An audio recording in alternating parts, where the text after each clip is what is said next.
ยังมีขายอยู่เนาะข้าวโพดนี่นะข้าวโพดมาแต่บ้านเลยนี่มาตะบันดอกตะดาบุญบังไฟนี่เขาเอิ้นว่าสัทธาเนี่ยบ้านไกลเฮินเค้กคน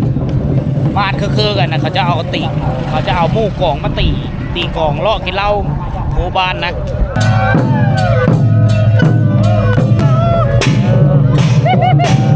บ้านเดียวกันบ่นี่อันนี้อยู่บ้านตะเพิงต้นเพิงนี่2คนมีแต่ผู้งามเนาะสาวบ้านต้นเพิงเนาะโสดเมิดอย่าว่าได้โสดเมิดนะ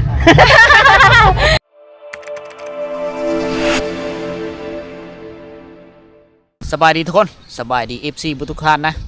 กันยินดีต้อนรับทุกคนเข้าสู่หมู่บ้านชนบทอีกมื้อนี้คอยเองกับสาวโสภาเดินทางมาแต่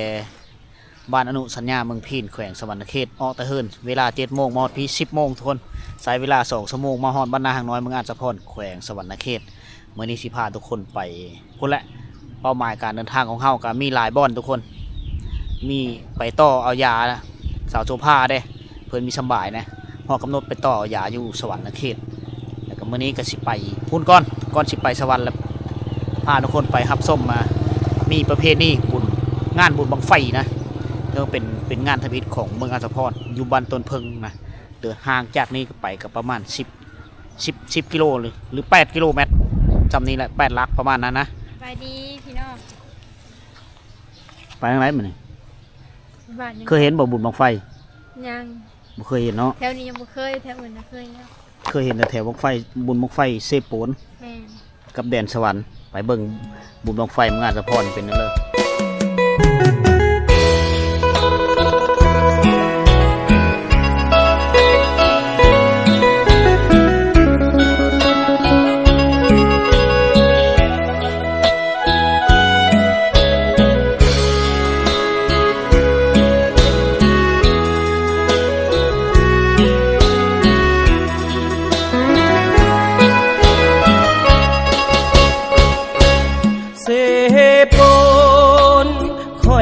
บ่ห่างเจ้าไปยุ่งยากเพียงใดจะอยู่คู่ใจมาให้มันจะสุขหรือทุกข์จะขออยู่น้ำเจ้าทุกวันข้านี้บ่เปลี่ยนแปรพันเหมือนคนลาแล้วเสโปแต่ก่อนเป็นเสลำลึกตอนปางที่สุดภาษาสุขีซอกสาม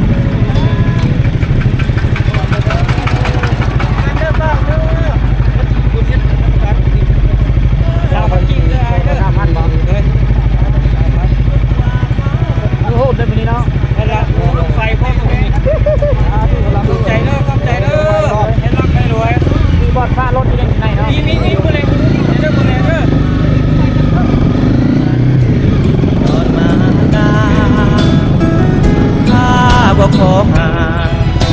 ที่ได้ห่วมพาธนาให้สมดังคำคนสาสุมังคลาได้กับบ้านตอนนี้เราได้มาฮอดบ้านต้นเพิงนะบ้านต้นเพิงนี่ก็เป็นบ้านหนึ่งของเผ่าผู้ไทยเด้อไอเด้อเราไปเด้ออันนี้คือประเภทนี้บุญบังไฟบุญพระเวทบ่บุญบังไฟเนาะพระเวทกับบังไฟมันอยู่นำกันอันนี้เขาก็มาแวะเฮิรนพอซึ่งเป็นซิ่วกันในตะกี้นะเฟิร์นก็เป็นพอหุ่นหล่อต้นเนาะพอมาต้นกุฎหินอันนี้คือเฮิรนปัญจพีล่ะแต่ว่าเทพไปการเนาะอยู่บ้านกุฎหินจะภาพใหญ่บ่เฮ้ยอันประเภทนี้บุญอันนี้นะแต่ละ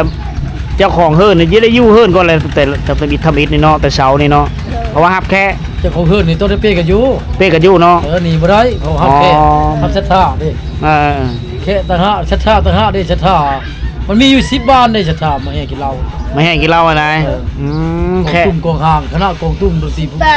หมู่ครูมาแล้วต้องมาเฮิรนมาชาติคนที่แค่นี่ครูหมู่มาตั้งห้าอีกอันอยู่กินในเกมไว้แล้วเนาะเกมไว้เลยเฮานี่ซื้อชิ้นวันละ2 ล้านเลยซื้อซีเนาะ2 ล้านเฉพาะซื้อเมื่อวานนี่เฉพาะฮับหมู่ฮับครูฮับแค่ฮับคนมาเนาะแสดงว่าแต่ละเฮิรนต้องได้เกมเนาะตอนได้เกม2 ล้านเลยแหละเนาะเราได้เงิน120 ลิตรบ่ต่ำกว่า20 ลิตรโอ้ว่าแต่เบียร์บ่มีเบียร์บ่ได้ซื้อค่อยครับ เอาเรา เป็นงานบุญประเพณีนะมันเล่าข่าวบ้านเฮาที่โคกตะเก้า เด้อ อ๋อ มาต้นนี้ เบี เล่าย ร์ ข่าว แพ ฮะ ง อันเฮ็ดทุกปีบ่บุญอันนี้เฮ็ดทุกปีบ่ ยิงตามเงินไขมัน อ๋อ แพง โอ้ มีครูบาอยู่ประจำก็เขาได้ทุกปีถ้าเป็นประเภทใน3 ปีเฮ็ดเท่านึง อ๋อบุญประเวท3 ปีเฮ็ดเทื่อ ค นึ รู ง บาบริชูอยู่ คันว่าเฮ็ด3 ปีละบา3 ปีเฮ็ด3 ปี เออ จัดเล่นกันต่อเนื่องกัน3 ปีแล้วเด้อ บุญบั้งไฟ พักพ่อนี่3 ปีจะเฮ็ดเทื่อนึงบุญบักเวท ความพร้อมของบ้าน อ๋อ บ้านเฮาปีนี้จะเอาบ่เอากับพักกันทางงานก็เกมเอา เออ นึงมาปีนี้ยังเอาเนี่ยมันเว้าเรื่องการเฮ็ดหัวแจกกันเด้เนาะ อืม มูลค่า90 ล้านเฮ็ดหลังหัวแจกเด้ เฮ็ดแล้ว โอ้ หารายได้ให้เขาบัดนี้ หารายได้เฮ็ดหัวแจกเนาะ ค่าหลังหัวแจกเขา นี่เด้ เฮ็ด ปีแล้วนี่ก็เฮ็ดบ่ ปีแล้วนี่บ่ได้เฮ็ดปีแล้วมีแต่บุญพ่อป้า อ๋อบังไฟปีนี้จักบัง บังไฟปีนี้ก็ประมาณ20กว่า สาวบังใหญ่ชุดบังไฟ บั พุ่ ง น ไฟ เลย บ่ได้ซื้อมาจากโรงงานเฮ็ดเอาเองเลย เฮ็ดเอาเองอยู่บ้านเลยเนาะอ๋อแบบพื้นบ้านเฮาเนาะบังไฟพื้นบ้านเนาะ เองเนาะ บังไฟพื้นบ้านเอาแบบหมู่บ้านน่ะนะบ่ อ๋อ บ่ได้มาขึ้นกับลุง แกเฮาซื้อเอานี่มีบังไฟล้านบังไฟแสน ก็ซื้อบังไฟแล้วบังใส่หมดแล้ว อันนี้บังไฟพื้นบ้านเฮาเนาะ อ๋อมีบางน้อยบางเยอะกำหนดไม่ได้ว่า มันเกินธรรมชาติปานนั้นนะอันเข็น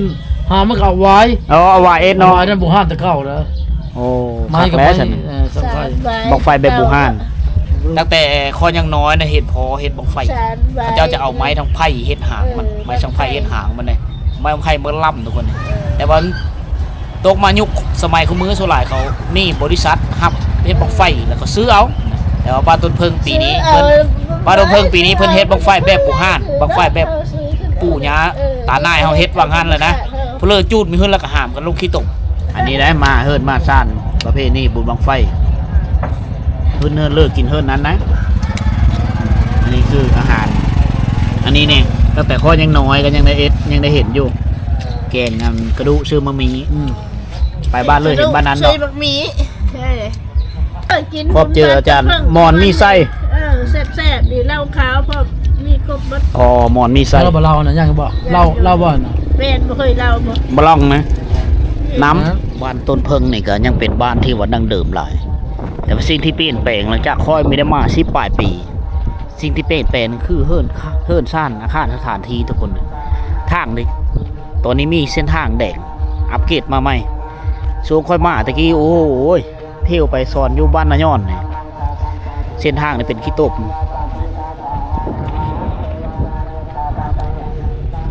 ส่วนหลายเขาจะมีเฮิรนหลังใหญ่ๆตะกี้มีเฮิรนมุ่งแป้นหลายหลังเดี๋ยวนี้พัฒนาหมดแล้วเดี๋ยวไฟฟ้ามาหมดเลยมีไฟฟ้าไซส์มีสัญญาณโทรศัพท์ครบเลยเดี๋ยวนี้ก่อนเข้ามาเขาต้องเขาแวะเฮิรนไปเลยคนนึงเขาต้องได้กินข้าวแล้วก็ได้กินเหล้าคมปิดใหม่สิ้นไปเลยมิดเฮิรนงามๆทั้งนั้นเลย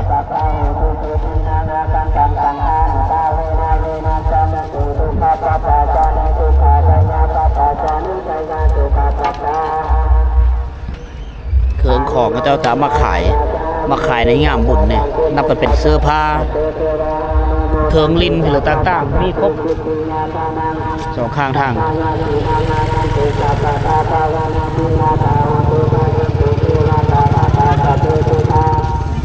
ยังมีขายอยู่เนาะข้าวโพดนี่นะข้าวโพดมาแต่บ้านเลยนี่ มาตะบัดดอกกระดา ฮอดพี่เนาะโดคาราเนาะเพราะว่าข้าวโพดนี่โซลายโดคาราโรงงานนางงามกินบ่ข้าวโพดขายทงเท่าเลยนี่ เจ้า ตัวนี้20ตัวนี้10 แม่น อ๋อไปดงฮาดาจักคนมานี่หลายเติบบ่6 คนแม่นเมื่อไรเนาะแถวนี้เนาะโอ้แม่ค้าบ้านดงฮาดาเขาเจ้าขายข้าวโพดเลย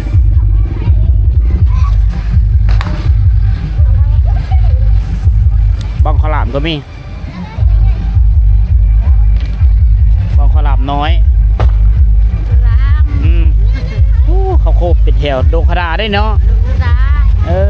มาตะดงขดาบางข้าวหลามขายข้าวหลามขายข้าวโคบ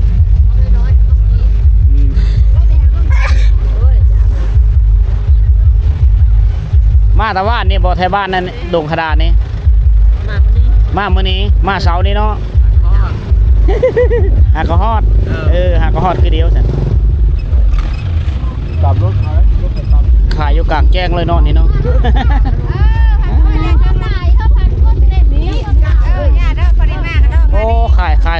ดเลยเนาะ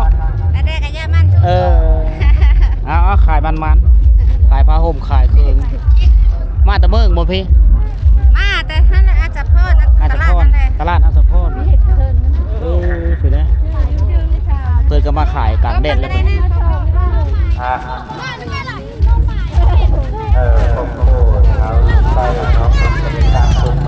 เอาเกิบเอาเลยมาขายเสื้อผ้าขายไปเลยนะยำบุญยำท่านมาขายกันสิแหละอันนี้คือการค้าขายนะในยามเทศกาลต่างๆเขาจะเอาเครื่องของมาขายเป็นผ้าห่มเป็นเสื้อผ้าเครื่องไซส์ต่างๆเนี่ยก็ครับแต่มื้อนี้ฮ้อนมื้ออื่นเช้าเขาก็เลิกล่าแต่มุ่งผ้าบัตรกันไปอ๋อนี่ขายมะม่วงเลยมาแต่บ้านเลยนี่หน้าย้อนมีไก่ไปเลยเนาะ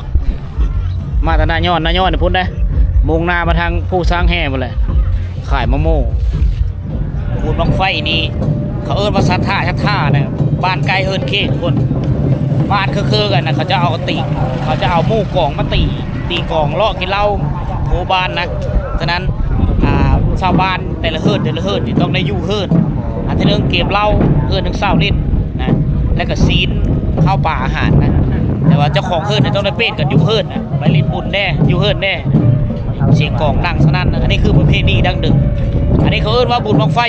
ยังมีแม่นบุญพระเวทนะแต่บุญพระเวทส่วนหลายเขาจัดอยู่ได้เดิน6ทุกคนนะอันนี้มีหัวเป็นหมู่กองบ้านเลอบุนี่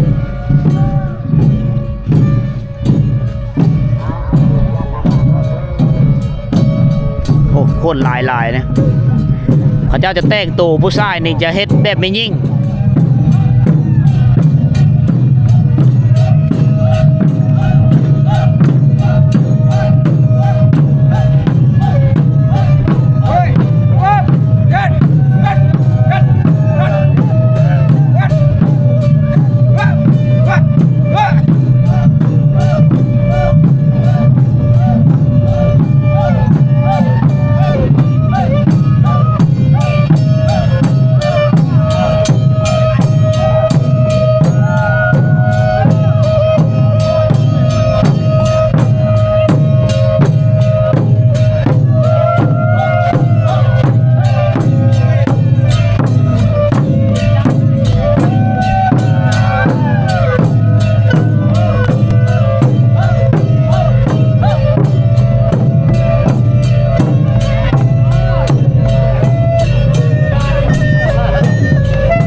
กินขนมไปพร้อมเนาะ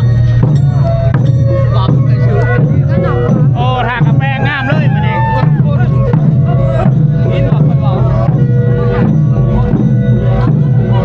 เอาเด็กเข้าบ้านแล้วบอกนี่นะย่างบ่ลูกบ่ ย่างวะย่างดิ ย่างเข้า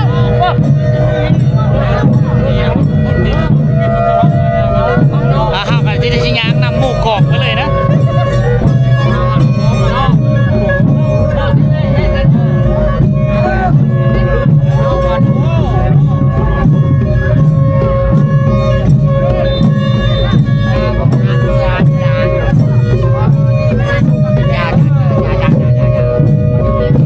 ผู้ชายแต่งตัวแปลกเนาะ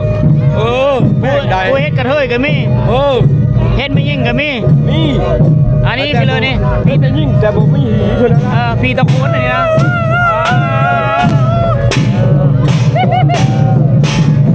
รอเนาะ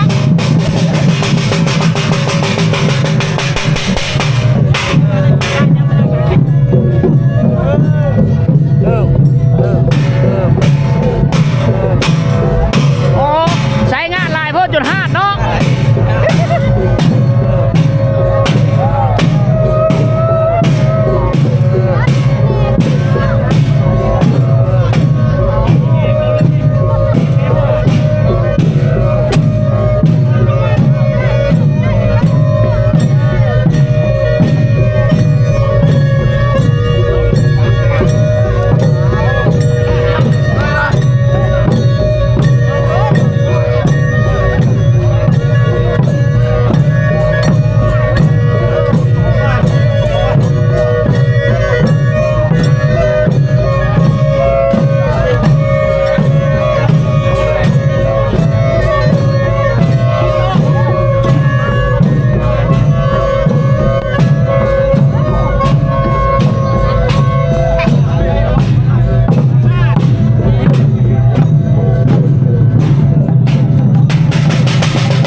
บายดีผู้สาว สบายดี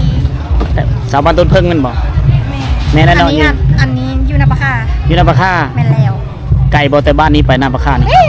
ขี่ไก่ถึงนี่ไปหน่อยเด็กก็ ฮอดบ่2ล้าน มีฮอดห้ามทงหน้าแล้วไปแล้วก็ฮอด มีฮอดรักเนาะ แม่ รักบ่วันนี้เด้อยู่บ้านนี้บ่ บ้านต้น ต้นเพิ่ง เลย โอ้ซื้อหมูลเนาะมาต้นเพิ่งเนาะสาวผู้ไทยแนะนำซื้อดีกว่า ซื้อเด้อนี่ ซื้อบุกค่ะ บุปผาอยู่ต้นเพิ่งเนาะวันนี้เด้ล่ะ ซื้อมุกดาเด้อ เอาไปเลยซื้อของกันเนาะ บุปผาบุดดาสาวบุดดาบ้านต้นเพิ่งสาวผู้ไทยจะพ่นหมู่กันชี้ลงไปแห่บังไฟบ่เนี่ย สิลงไปแห่หมด แห่โฮดแห่โบดเนาะ แม่น เพิ่นแห่แต่โฮดแห่โบดบังไฟเพิ่นแห่จังโมงแห่พร้อมเดียวหรือบ่ หมดเลยแล้วก็ แห่โฮดแห่โบดแล้วจังแห่บังไฟมีสัญญาณเนาะอยู่นี่เนาะสัญญาณ ได้เป็นบางหน่วย อยู่บ้านเจ้าได้บ่บ้านเจ้าแห้งบ่ อยู่บ้านค่อยแห้งอยู่บ้านค่อย รักเครือข่ายอยู่พุ่น แม่น อ๋ออยู่บ้านสาวบุดดาบ้านนาปะค่า บ้านเดียวกันบ่นี่ อันนี้อยู่บ้านตะเพิง ต้นเพิ่งมี2คนมีแต่ผู้งามเนาะสาวบ้านต้นเพิ่งเนาะ โสดเมิด อย่าว่าได้โสดเมิดนะ อ่ะมื้อนี้ซื้อในเรื่องของผู้นี้ ซื้ออ้อย ซื้ออ้อยคือซื้ออ้อยเก่งเนาะ สาวอ้อยสาวไปเลยว่าบุดดา สามมุกดา มุกดาเนาะ แม่น มุกดาบุกผามุกดาสาวอ้อย3สาวเผ่าผู้ไทยมื้อนี้ได้ โสดเด้อ โสดเนาะเดี๋ยว FC ติดใจเด้โซลา FC ฟังไทยเขาเจ้ามักเบิ่งสาวลาวนะ มื้อนี้ได้มีโอกาสดีได้มาลืงน้องเพิ่นก็ถือโอกาสนี้ลืงเคยเพิ่นเลย วันนี้ต้อนรับเสมอ ต้นเพิง2นาปะค่าหนึง โดย ส่วนหลายเขาเจ้าเสื้อสัญญาว่าต้นเพิงนาปะค่า แมน ก็คือเดี๋ยว เพราะว่าตะกี้กับเสิร์ฟบ้านเดียวกัน แล้วก็ทำกับพ่อ อ๋อเพราะบ้านเป็นคนเดียวกันเลยบ่ แมนวันแล้วเขาหากับเปลี่ยนซื้อบ้านเป็นหน้าปะคาตะกี้ใช้ซื้อบ้านโฮมเดียว อ๋อเจ้าเป็นพ่อบ้านแล้วบ่เอ้ย อันนี้นะว่าค่อย อ๋อบัดส่วนอยู่ดีมีแห้งพี่น้องเดียวกัน ถ่ายคนเดียวก่อน สาวบ้านเจ้างามเนาะ แต่ต้นเพิ่ง ผู้สาวบ้านเจ้างามเนาะ ไม่มีผู้ ตอนนี้มีโพ ไม่มีโพแล้วเว้า แล้ว เรื่อง ก็ ไหน ห้องแฟนยังมีมี แฟนนี่มีบ่ สาวกำลังจะเต็มไปให้ฮดให้โบน มาลินบุตรเพิ่งลงกันเด้อ เยอะเนาะ แห่โฮดแห่โบดเดี๋ยวเพิ่นไปแห่โฮดแห่โบดอยู่วัด อยู่บ้านอยู่เมืองพิน เดย์จะไปสิเลย คือเก้า6 โมงคือ ไป เก้า หา ตื่นนอน6 โมงตลอด อย่าได้แป้งก็สาวเป็นต้นเพิ่งเด้อนี่ก็เด้อดูหน้าปากข้าพวกคนนี้นะ ผู้ทางกลางหน้าปะค่า อ๋อสาวหน้าปากข้าแล้ว สาวมุกดาอายุจักปีแล้วล่ะ ปากข้า เสาเอ็ด 21 ปีเนาะโอ้เต็มสาวแล้ว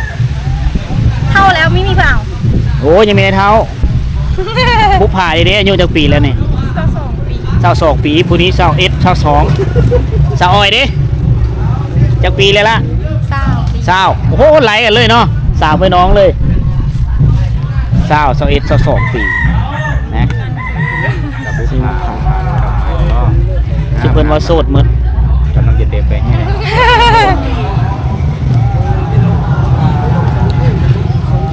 เปิดเสียว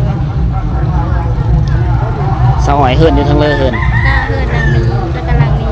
หลังนี้เลยบ่หลังแป้นนี้เลย แล้วก็นางนี้ มาหาเจ้านี่มาหาหลังเลย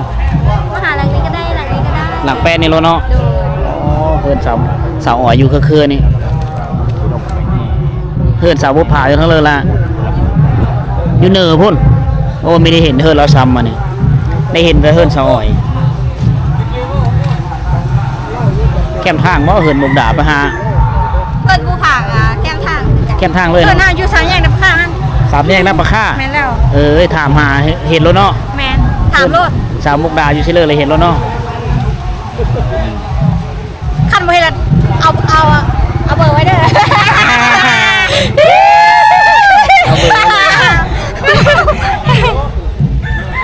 มื้อหน้าสิไปหาเด้อ ได้แล้วว่า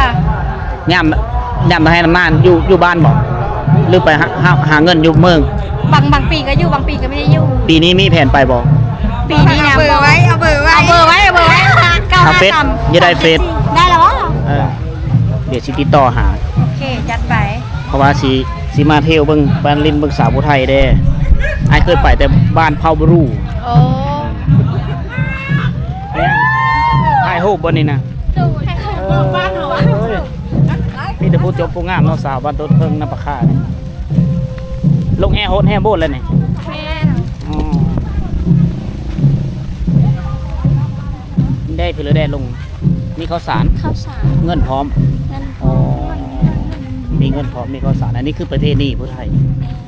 แห่โฮดแห่โบดผู้เลอโบดเป็นโจเป็นเนตรแล้วก็จะโบดขึ้นเป็นพระในมื้อนี้แหละ เอาไปไรหรอ สบายดีอาจารย์อ๋อแต่งตัวงามเนาะมื้อนี้เนาะเดี๋ยวเพิ่นเฮาไปร่วมตัวกันอยู่วัดแหละบรรดาผู้แซ่ผู้สาวผู้บ่าวผู้แพ้ก็ลงไปวัดพุ่นนะกำลังเริ่มไปแห่โฮดแห่โบดตามประเพณีของบุญบังไฟ เพราะว่าบรรดาหลายๆพระหลายๆเน้นที่เอาโบดเป็นผ้าเป็นจุโบดเป็นเน้นในเมื่อก่อนนะอายุเกษียณฮอดขึ้นเป็นนังเม่งแล้วก็โบดเป็นผ้าบัดนี้จะมาแห่โฮดแห่โบดอยู่นี่ทุกคนนะมีหัวมีเจ้าองค์ยงเดี๋ยวเราไปเบิ่งน้ำกันไปเบิ่งพร้อมกับสาวผู้ไทยบ้านต้นเพิงนาปะค่า กูมักเท่เนี่ยนะใจตรงกันไปกันลากอยู่ ซื้อในเลิกปะเนี่ย ซื้อปั้น ซื้อปั้นเนาะปั้นน้ำปั้นนี่บอก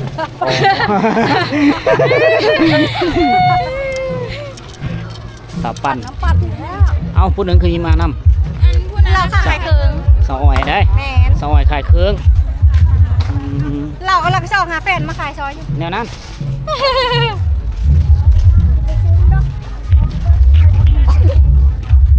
มีแต่เบ่งบายพวกนี้ดิซื้อในใดพวกนี้ ซื้อเก่ง ซื้อเก่งมะลิดอยู่เนาะอ๋อเอาสาวๆก็จะเข้าไปท่าอยู่วัดพวกบ่นี่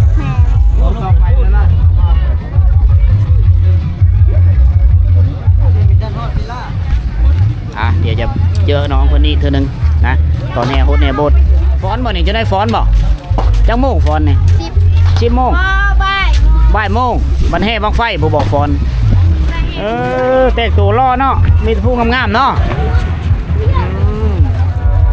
มาบุญตัวติดดอกไม้โดยเอาติด หอยศีลใช่เนาะ ห้อยศีลเฉ เอาบุญน้ำกัน บุญน้ำกัน ถูเด้อ ตอนนี้ขบวนกองตุ้มขบวนกองแต่ละบ้านกับมาโฮมโตกันอยู่ที่วัดเพราะว่าเกียรติสิแห่โฮดแห่โบด